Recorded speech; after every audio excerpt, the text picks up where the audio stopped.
In my 50 some odd years of working with people, what I have seen is how few people really trust the good. They're always trying to be safe and avoid the bad, but trust is quintessential to health. When you're dealing with the realm of spirit, you don't need to go high. You don't need to push it up to the level of spirit because you're already at spirit. They are not made from substance. They are made from intention. They're made from sound. They're made from water. They're made from pure love. They're made from... Today's guest is Ambika Wauters and her group of students who created a series of remedies called the Illumination Remedies. So we have Eszter, Boros, Joe Douglas, Shuilan May, Veronica Paris, Teresa Rafael, Yamamoto Scalron, Kim Sullivan, Rhonda Tisko, and obviously Ambika Wauters as well. Now, each of them are going to be sharing a little bit about the Illumination Remedies that they have each created. You can find out more about the remedies and their journey to making these remedies, as well as some of the indications for use, in their new book called The Homeopathic Illumination Remedies, which you can find on Amazon. I am also going to be popping the email addresses and contact details for each of the ladies in the show notes. So if you would like to contact any of them to get hold of their remedies, just check the show notes. Thanks so much for listening.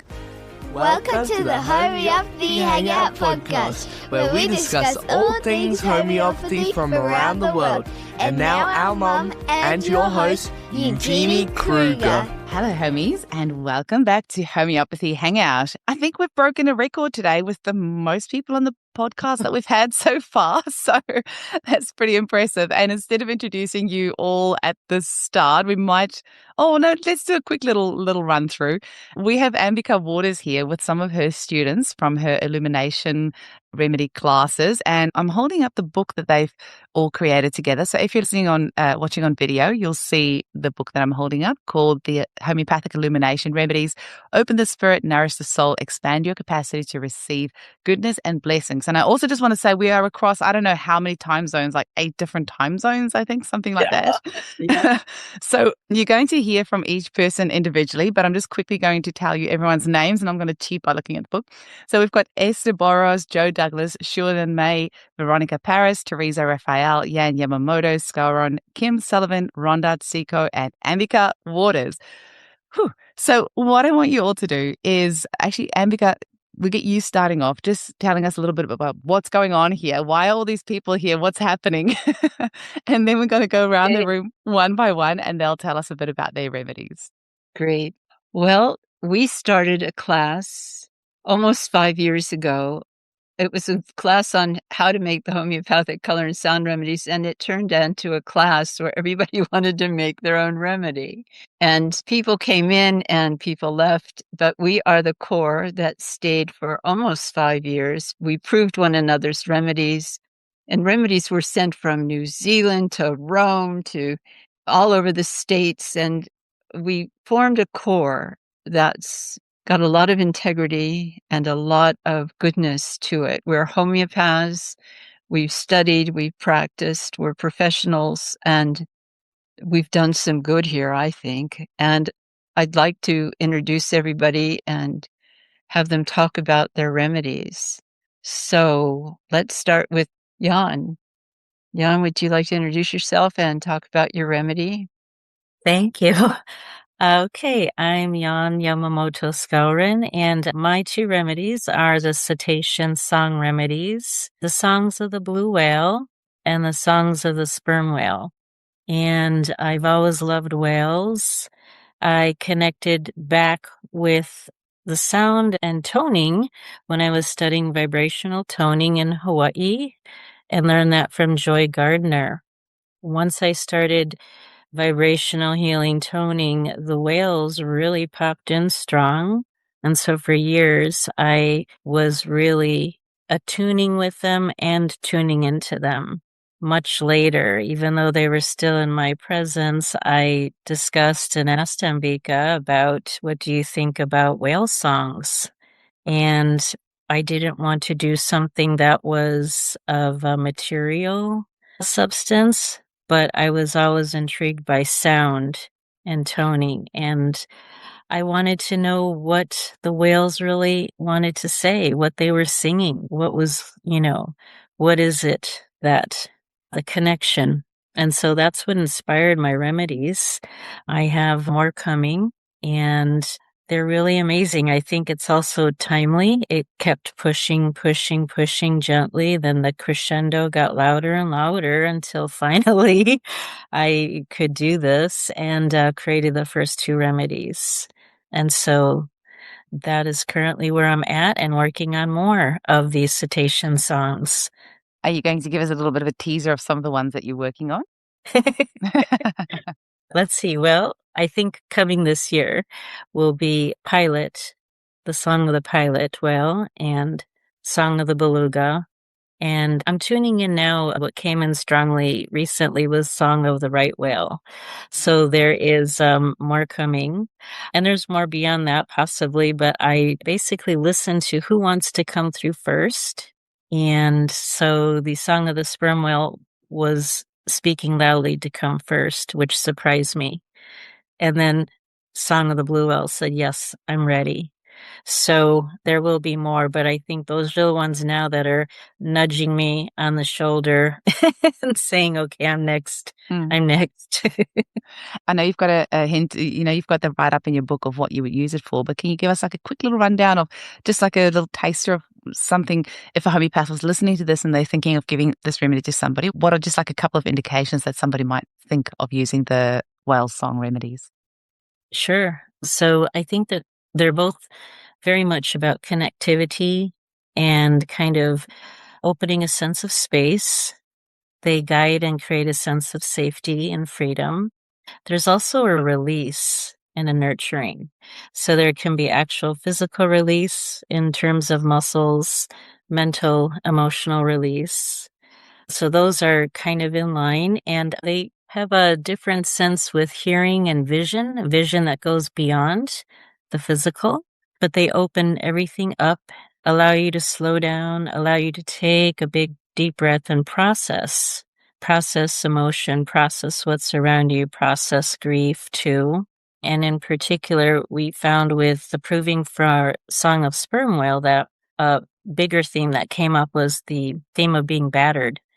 And yet it wasn't where you can touch upon that, take the deep breath, release the tension in the body and the mind, and come around safely to kind of break that circular pattern. And so that came through on the provings as well.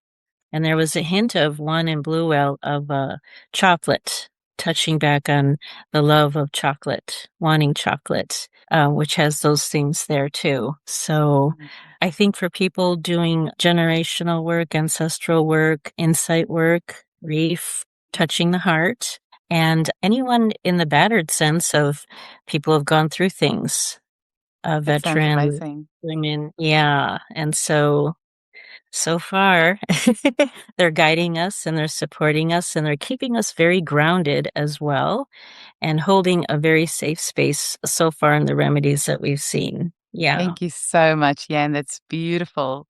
We'll go to Eszter next because it's the middle of the night for Eszter. So she drew this short straw on the time zones, collating all of us. So Eszter, you can go next. And if you need to go have a snooze after that, you're welcome to.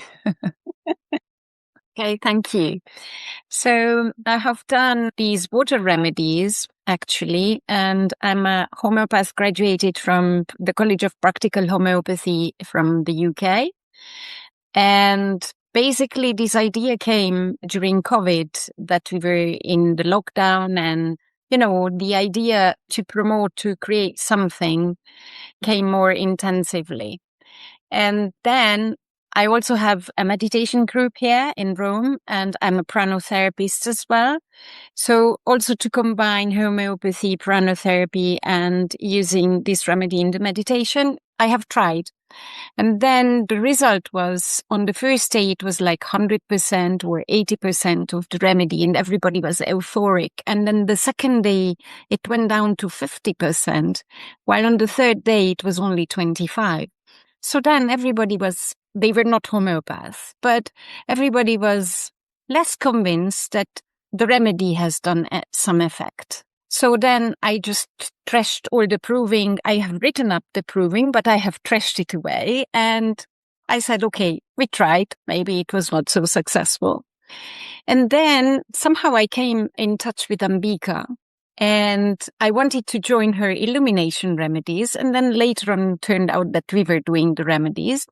And actually, Ambika supported me with this idea that actually these remedies are very fast in action. So it can be that in the first day you have really a fast result, while later on it slows down. And as soon as the effect is done, it vanishes.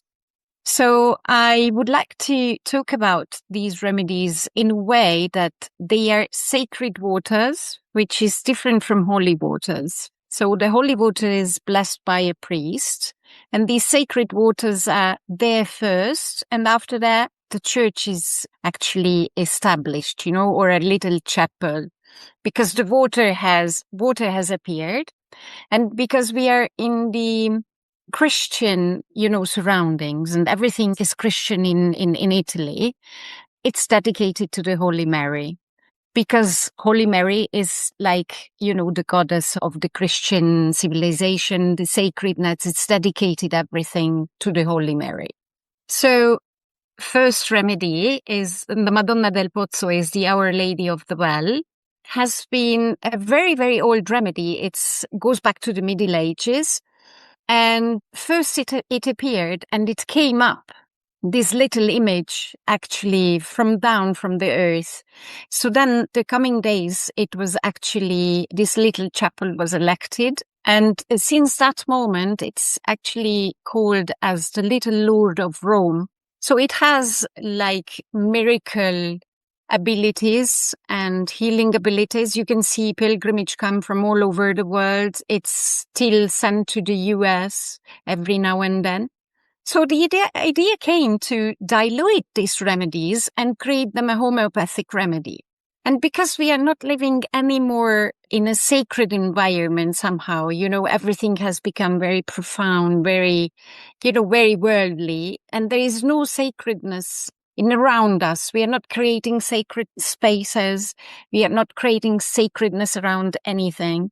So it came to the idea during the succussion and the dilution of each moment, I have recited the Hail Mary in Latin because the context, the cultural context is the Latin language, and because it's the Virgin, that's why it was done in this way. And just one more thing, there was a biologist who has actually searched on these remedies, and there are two very important things of these water remedies, that they are not contamination, and there is a phenomenon of dryness. So as if you were not getting wet when you have this water. Thank you very much. Beautiful. Thank you, Eszter. Jo, we had the privilege of meeting in Bali last year at the conference. It's lovely to have you on. Would you like to talk about your remedies? Thank you, Eugenie, for inviting us to speak on here, and also with so much gratitude to Ambika for the beginnings of this. So I'm talking to you from Tauranga in New Zealand, and I graduated as a homeopath in 2014. I'm also trained in many other modalities in Reiki, Shiatsu, massage. I use a lot of homeobotanicals here in New Zealand because I own a retail health store in Bethlehem. I kind of, since I bought the shop, had been missing out on practicing as a homeopath because I just really didn't have the time, and found I had a book of Ambika's from about 25 years ago. But that inspired me to want to learn about the colour and sound remedies, which I now use quite a lot. And I looked up Ambika to do the course, and then I realised we were making remedies. Also, I didn't know as Eszter didn't. And due to my interest in astrology for many, many years, since I was in my late 20s, Ambika inspired me to see if it was possible to make a remedy from the energy of the new moon. And we did the new moon in Cancer first. That's my sun sign. That was pretty good. We just did it in a 6X and a 30C. Then we did new moon in Aries, which is my ascendant. And then I'm like, wow, this is cool. These remedies are really working. And so I had to do 12. I couldn't just stop there. So in 2024, I collected all 12 new moons and all the zodiac signs, sometimes in the middle of the night. I needed to collect them at the time of the exact conjunction of the sun and the moon. And Ambika talked about right from the beginning these being remedies for new beginnings.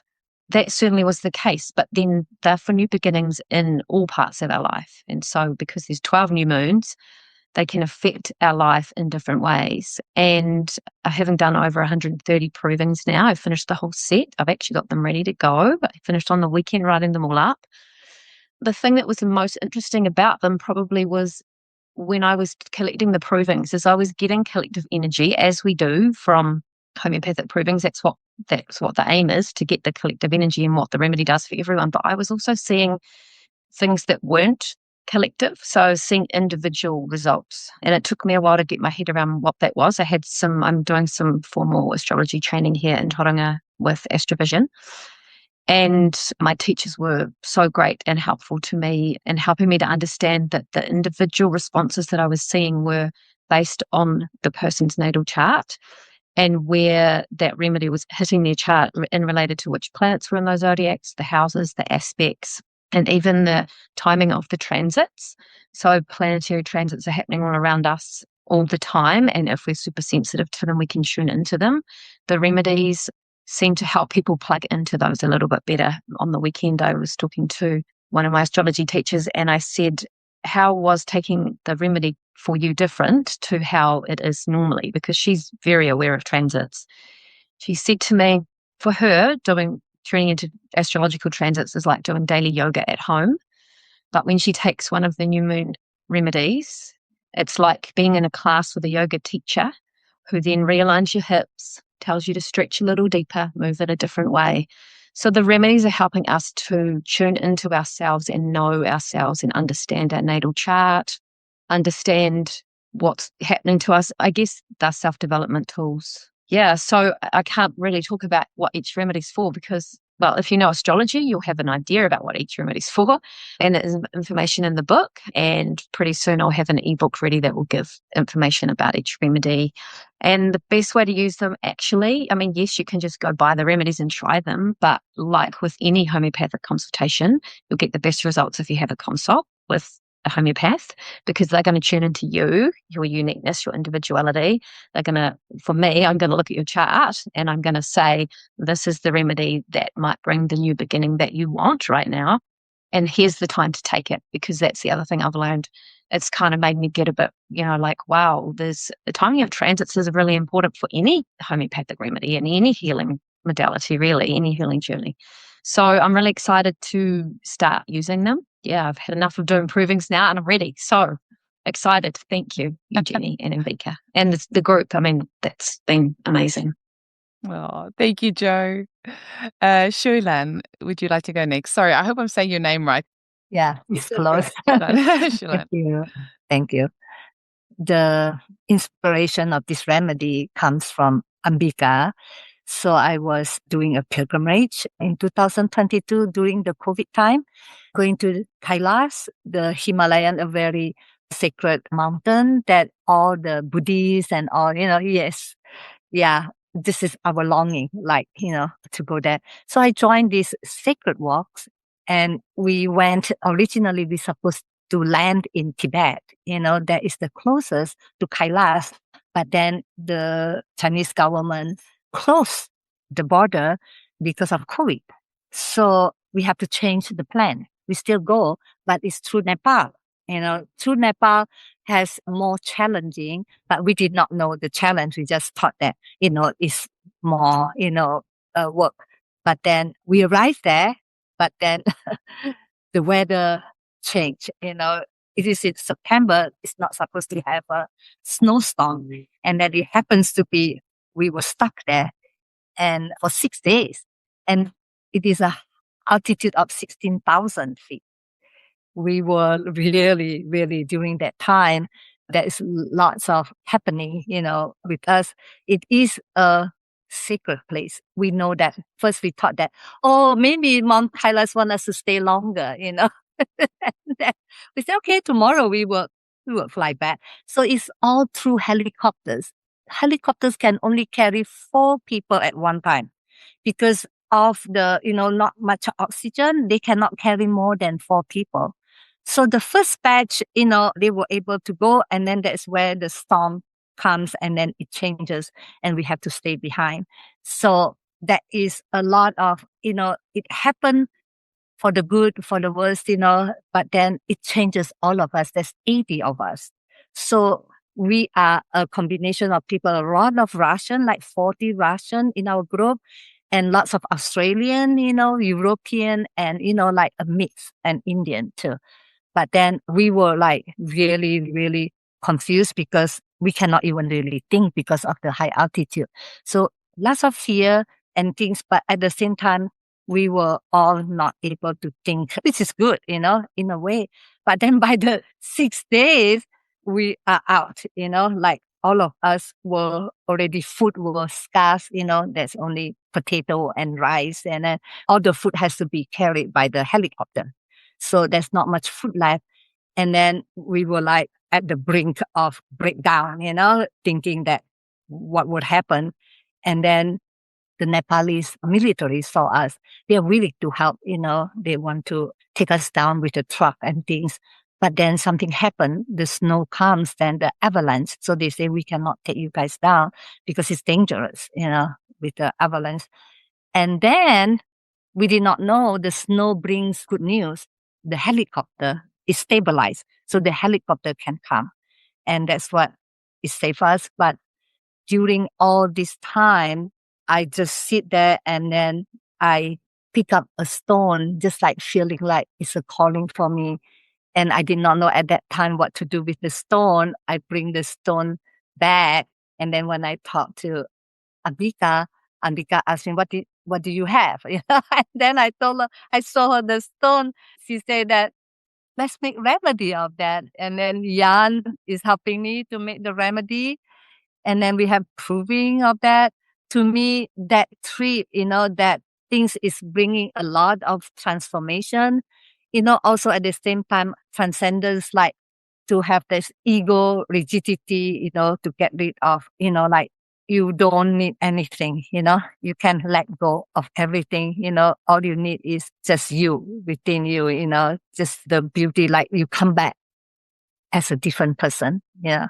So I think this remedy has been proving, like, especially for spiritual seekers, and also for despair, for future, like anxiety and a lot of high altitude, syndrome. That's incredible, Shuilan, because I read your story in the book, and it's unbelievable to think how nearly, 80 of you could have died. It's life and death. Yeah, Yes. absolutely life and death. And yet you sitting sparkling, shining, happy, smiling, telling us your story. That's really unbelievable. Thank you very much. Teresa, are you okay to go next? Thank you for having us here, and it's such a treat, and I love hearing everyone else's stories again while we're together. My remedy is smudging from sage, and I've always had an attraction to American Indian practices, and that, of course, was one of them. I've read some information in earlier years of some of the scientific basis for it, but also the energetic basis. I grew up in a small town in Alabama and knew nothing about our energetic system until I met Ambika after I moved to Seattle a number of years ago. And I was so taken by this whole part of our systems and the vibrational fields around us that I just fell in love with homeopathy. And I was really ready to take it as far as I could. And when I learned about the Illumination Remedies, smudging came to mind. 30 years ago, I was part of an event here in Seattle, where I live, where we were transforming a building from a place that had had a lot of pain and hard feelings. It had been an orphanage for years, and we were turning it into a family resource center.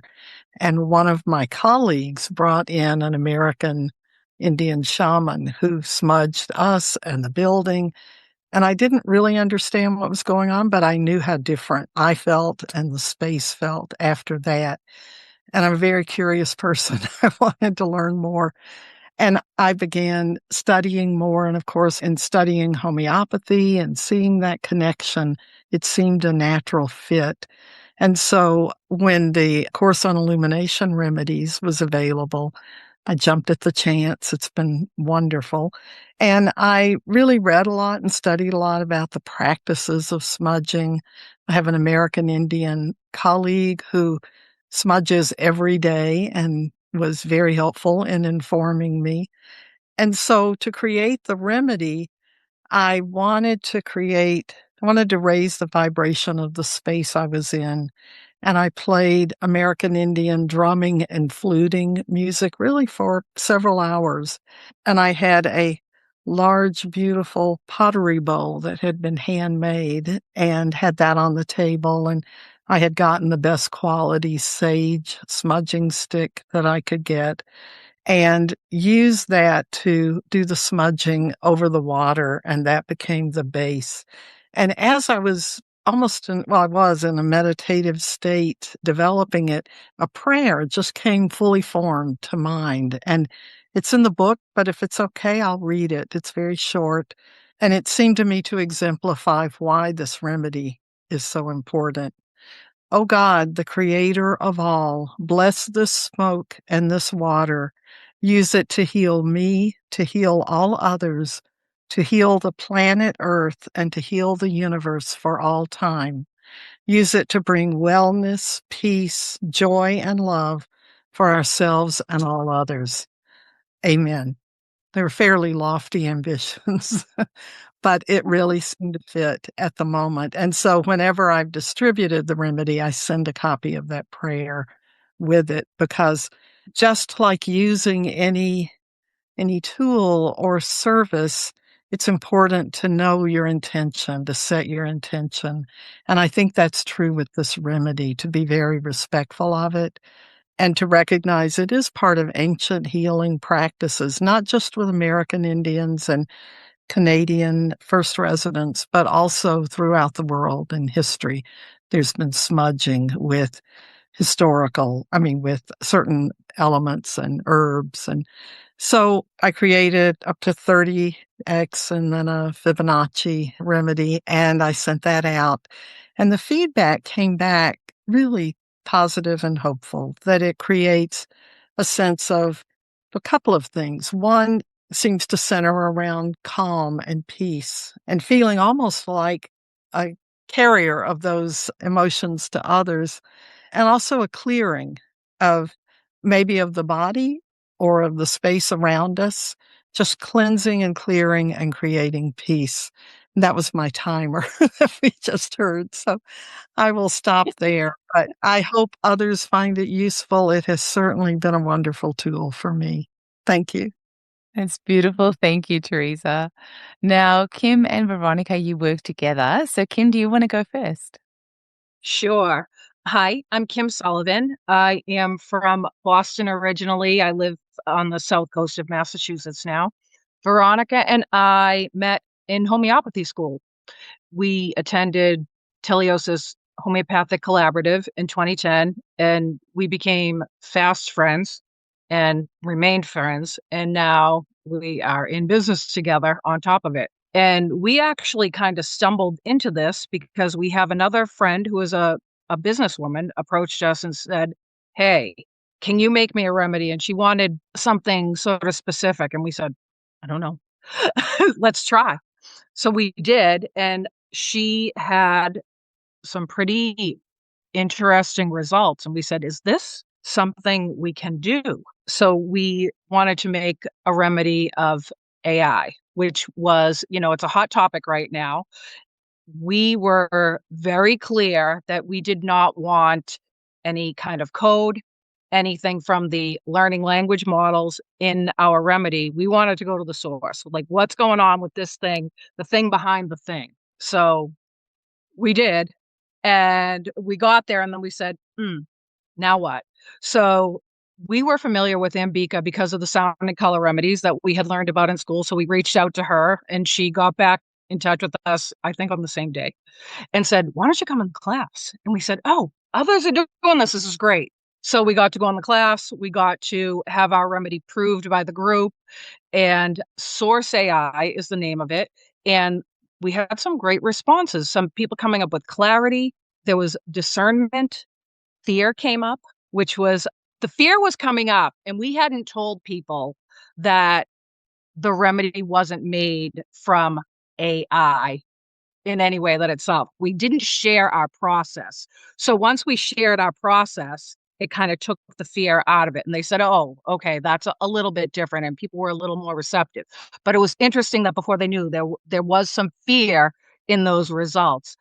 Some people released some old grief that they had been carrying. Some people talked about having this feeling of wanting to be more in person in community. So it was really interesting that was coming up for us.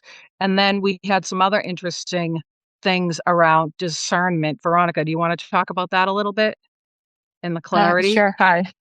I'm Veronica. I'm originally from Mexico. I'm in the Boston area. Oh, I think I moved to the States like 25, 26 years ago. So part of like the remedy Source AI is that clarity of it shows you kind of like where things are fake in a sense, or that they're not coming from a place of honest. So part of our process is that like when we sit together to work or create a remedy, is that we try to clear the space and make it really, really clear to us and to the remedy that we are only asking for the highest good for everyone. So in that way, our intentions are like really clear. One thing with as part of our process is like if either of us is not feeling 100%, whether it is because we're not feeling well physically or there's something going on, we just don't work on our remedies because of that same, we want to keep it like very clear in what we want. There's another remedy that it's in the book too that we work on. It's money AI. That one came really quick. I think we had like 20 minutes available for us to create a remedy. We were just like talking. That's pretty much how our remedies come too. Like Kim and I like to sit down every morning and talk. And then in the middle, it's like, oh, why don't we do this? And that one it's particularly important that it was only 20 minutes because it's also talking about like the importance of investing your time. So that was one of the messages that we got from Money AI and then from the province was like people became very aware of where they were investing their time, their efforts, their energy, their money, and their resources. That I think that's one of the things that they're more important about that remedy. And there's a third remedy in the book too. We were busy. The third one in the book we created along with a prayer that Ambika did for the root chakra. So we combine Source AI and root chakra for that particular remedy. And that one opened up the deepest of like things that you were thinking. I was like, oh, I already work on that like childhood stuff. It will brought up to the surface like fire. And it was like fast, strong, and then poof, it will go away. I don't know if I'm missing something, Kim. So I thought of something when you were talking. So money, we talked about self-worth, your resources, which is your time, and also things around boundaries came up in that. So there were people who were not where they said, I might normally say yes to something because it was money and I needed money. They would say, this actually is not a good use of my time or my investment, and I'm going to say no. And they were able to see that clearly. So they've made space for something out. There wasn't that lack kind of mentality that was taking over. And it wasn't that they didn't consider it. They had the space to think it through and say, this actually is not the thing for me. Maybe you can work with this person over here, or maybe you need something else. And there was one thing about that we noticed about Source AI that might be a good practitioner note, that there's a little lift that comes with that and a little bit of euphoria. And sometimes people would like to repeat it a little more often than they should. So it's just something to watch out for with that one. It didn't happen with everybody, but some people were like, oh, I think I would like to take that again. And I really felt good. And it's like, well, wait a minute. So just noteworthy. Amazing. Thank you, ladies. Rhonda, would you like to chat about your remedy? Thank you for having us on, Eugenie. I'm in Columbus, Ohio, and I studied homeopathy since 2010. I had been very ill, and my physician had introduced me to Ambika. I had had a lot of healing from acupuncture and also acupressure, and then homeopathy. And homeopathy changed my life. I had health and understanding that I'd never had before. And so whenever we decided we were going to make our own remedy, I instantly knew what I wanted to do. I wanted to give back what I thought was the greatest gift that I had ever received, which was without a doubt unconditional love. So that was what I wanted to do. I grew up with parents that were raised by parents that were strict and stern and disciplined. They wanted their children to be high functioning. So they thought that was the best way to do it. But then when my parents got married, they said they wanted to try a different approach, and they just wanted to do it with love and kind of see what happened. There were also high expectations, but they wanted it to be easy.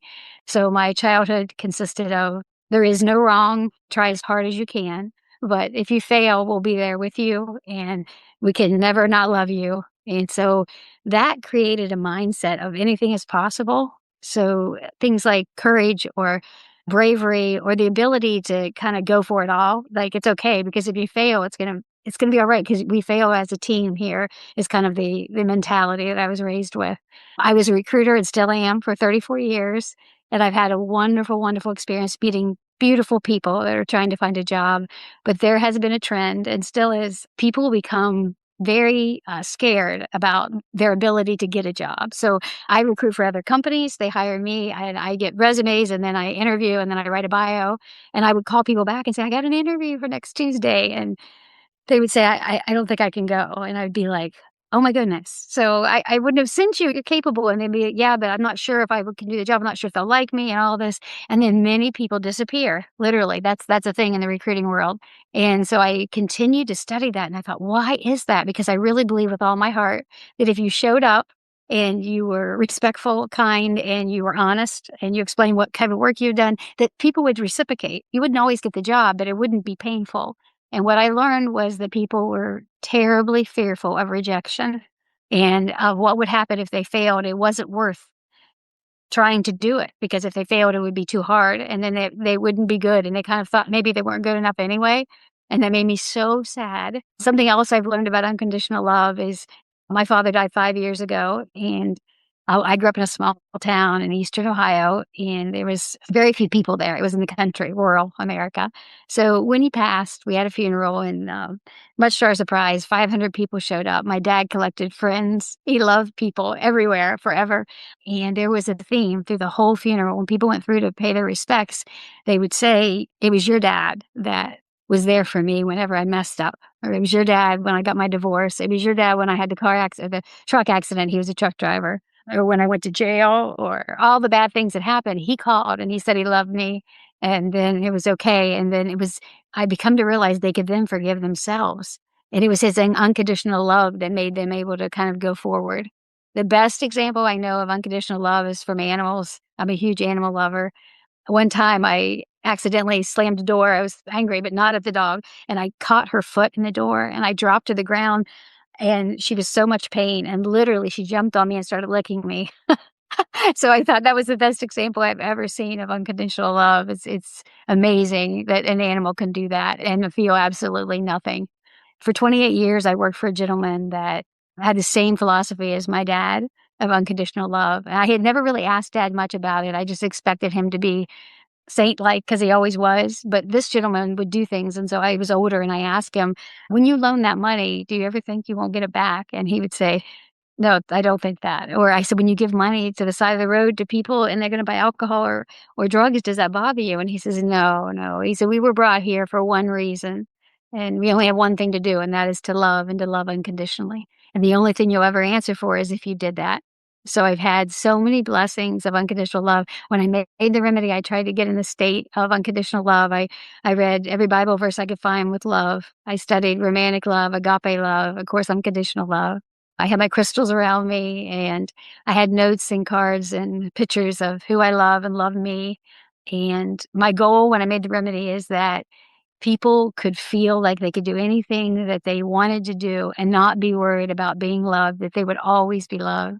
And more importantly, if they could love others unconditionally, no matter what they did, and just know that they wanted the best for themselves, no matter what happened, then we could change the world. And so I was so grateful to Ambika for giving me an opportunity to make the remedy. That is beautiful, Rhonda. Wow. And yeah, we can all definitely identify with our animals, hey, especially It's harder to Thank see you. that in people sometimes, but definitely can see that in animals. Thank you. Ambika, would you like to round this all off with your remedy and your thoughts about this experience? I feel really blessed to know these women and to have been part of this process. It was pure inspiration and terrific innovation, what everybody has brought forth. I made a remedy called trust. I was walking around the lake that I live near, and one day I thought, what is it? What kind of remedy can come through? And I had a little bottle of alcohol in my pocket, and I put it up to the sun and I said, it's trust. I want to make a remedy of trust. In my 50 some odd years of working with people, what I have seen is how few people really trust the good. They're always trying to be safe and avoid the bad, but trust is quintessential to health. When we were making the remedy and I was sending it to Eszter in Rome, it took weeks to get. She kept saying, I don't have the remedy. I don't have the remedy. What am I going to do? And I said, you're going to trust, Eszter, and you're going to make a paper remedy out of it. Do you remember that, Eszter? That was something. I mean, it's a remedy we all need. And I took it up to a 34X and have had a lot of joy with it. One of the things about this class is that it's taught me about homeopathy in a very different way, at a spiritual level. We've kept all the remedies at under 34X with the Fibonacci and 30C conventionally, that when you're dealing with the realm of spirit, you don't need to go high. You don't need to push it up to the level of spirit because you're already at spirit. I do think these are homeopathic remedies. I think they have a place. They're very quick acting. It's one of the things we found out. These are very quick acting remedies. They're like Teresa's smoke. They are not made from substance. They are made from intention. They're made from sound. They're made from water. They're made from pure love. They're made from experience like Shuilan's. And they're deeply beautiful. I mean, look at Joe's remedy. She was up in the stars. They work, they transform, I would say more than anything, belief systems. They impact the belief systems that we hold that limit us. They expand our capacity to receive goodness. That's universal for all of our remedies. They expand our capacity to receive. And what more can you ask for? I don't think that they interfere with deep acting constitutionals or miasmatic remedies. I saw that with the color and sound remedies. They were enhancers, not diminishers. And these go even further. I don't know if we're going to do another class and do another book, but we've got this book. And I want to thank Veronica. She worked her fingers to the bone getting this book out in a good form. Everybody had to turn in their writings, and she was able to mold this book. So I say thank you, thank you, thank you, my dear Veronica.